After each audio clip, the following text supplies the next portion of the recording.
పుట్టి బానిసై పెరిగి దాసియై సేవకు నిలయమై ఆగని యంత్రమై నిజములు నిద్రలు ఇల్లే కళ్ళుగా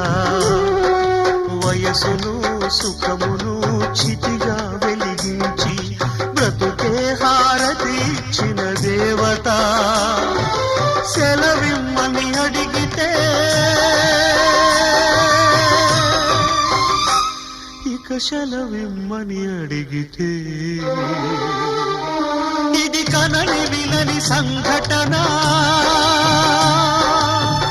అపూర్వ సంఘటన ఇది ఎవ్వరికి ఇవ్వని వీడుకోలు ఇవి ఎక్కడా